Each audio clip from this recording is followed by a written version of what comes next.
for some time. This initiative has been gathering great support and enthusiasm since it was proposed last year. It has been endorsed by a wide range of formations across society. Over the last few months, we've been engaged in discussions with various entities on the purpose and the form of the national dialogue. In the wake of these consultations, there is broad agreement that given the challenges our country is facing at the moment, we should convene the national dialogue. The idea of holding a dialogue is not a new concept in our country. In many ways, having dialogues is part of our DNA as a nation. At every important moment in the history of our country, we have come together as a nation to confront our challenges and forge a path into the future in dialogue with one another. Through dialogues, we were able to deal with the challenges that the apartheid system caused in our country and achieved peace and overcame violence. We established a democracy and ended apartheid. Following the negotiations process, we used dialogue to start building a united nation where once there had only been conflict and division.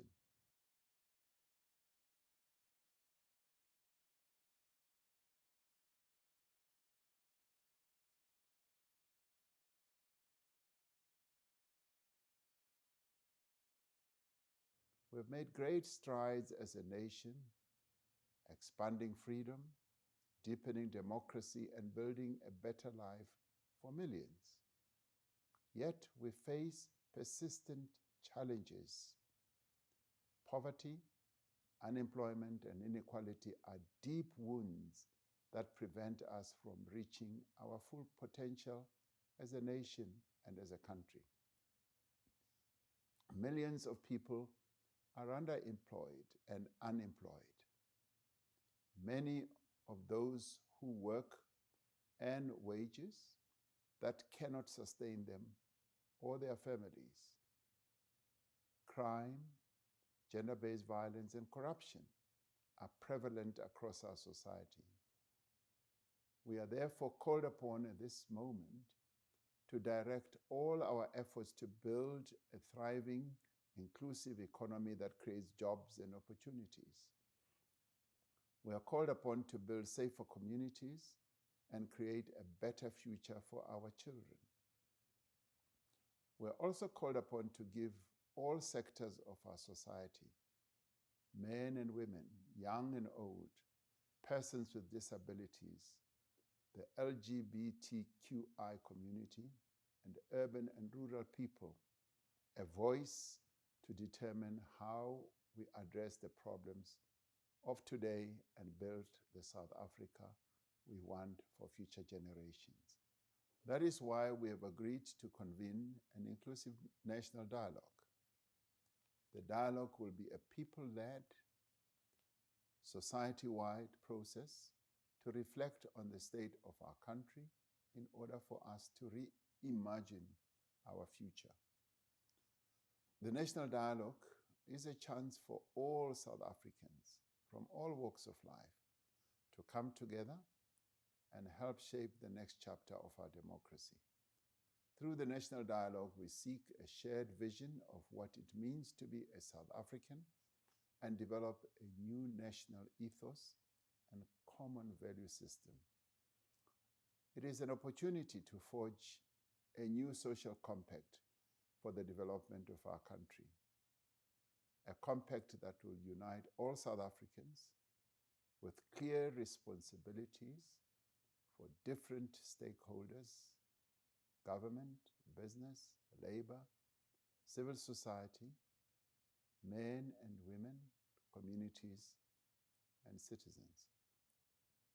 It is anticipated that the national dialogue will drive progress towards our Vision 2030 and lay the foundation for the next phase of South Africa's National Development Plan.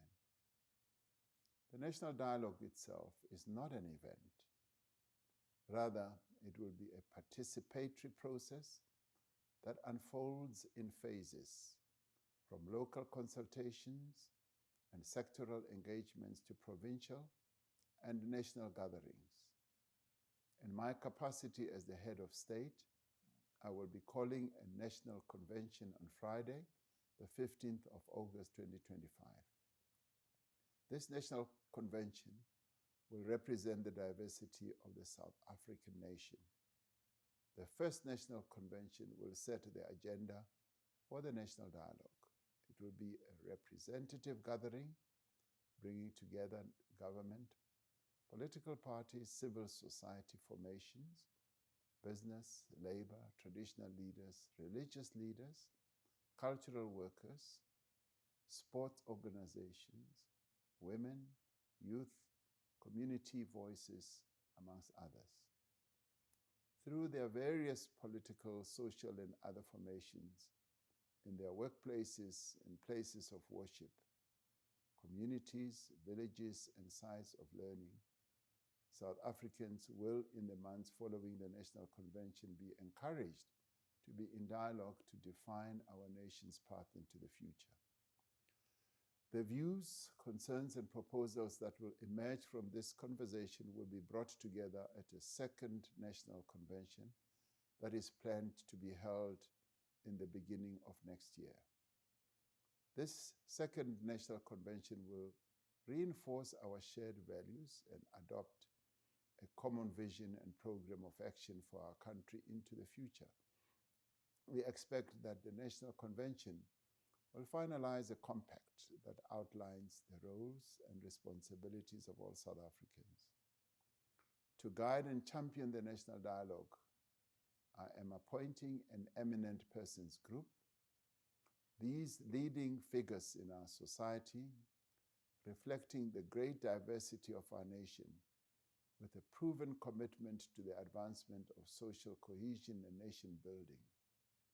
Members of the Eminent Persons Group are Dr. Brigadier Bam, former Independent Electoral Commission Chairperson, Mr. Robbie Brozin, entrepreneur and business person, Judge Edwin Cameron, former Constitutional Court Judge, Mr. Mani Dipicho, former Northern Cape Premier, Dr. Desiree Ellis, Banyana coach and football legend, Ms. Ella Gandhi, peace activist and stalwart, Professor Nomboniso Gasa, researcher and rural activist, Mr. Bobby Gotzel, a business leader, Dr. John Kani, award-winning actor, Mr. Siya Kolisi, Springbok captain and world champion,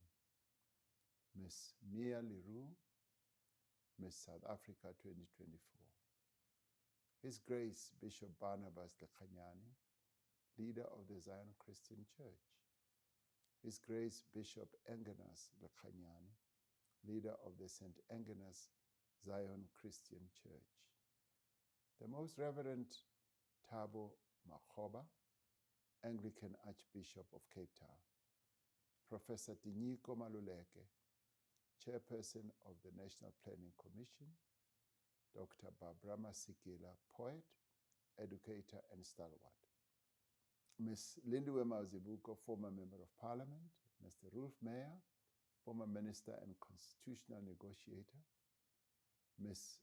Gina Mhlope, storyteller, writer, and actor, Ms. Nompendulo Mkachwa, student activist and former Member of Parliament, Ms. Khothatso Monjane, Grand Slam tennis champion, Professor Harry Rangwezi Nengwekulu, former activist and educationist, Mr. Beki Nchalinchali, unionist and former COSATU General Secretary, Hosi Philia Mwamitwa, traditional leader, Hosi Thabo Siahlulo, chairperson of the National House of Traditional and Khoisan Leaders, Dr. Gloria Serobe, business leader, Dr. Imtiaz Suleiman, founder of The Gift of the Givers, Professor Derek Schwartz, academic, Ms. Loretta Drock, author and early literacy expert, Mr. Sibusiso Villani, mountaineer and adventurer, Mr. Siyabulela Muza, award-winning rocket scientist who has a planet named after him. Ubaba Ushembe Unyazi Lwezulu has also been invited to join the Eminent Persons group, but as he is traveling, has not been able to confirm his availability. I am grateful to each of these South African patriots who have made themselves available to act as the guarantors of an inclusive, constructive, and credible process. An interministerial committee has been established under the chairpersonship of the Deputy President to coordinate government's contribution to the national dialogue. We will be establishing a steering committee comprised of representatives of various sectors of society to set strategic priorities and coordinate implementation of the national dialogue process. The Secretariat, which is responsible for day-to-day management of national dialogue activities, will be housed at NEDLEC, the National Economic Development and Labour Council. As a nation, we are embarking on a new path of partnership and united action. We are drawing on our traditions of dialogue and debate. We are determined to define a shared vision of a nation which belongs to all South Africans, united in their diversity. I thank you.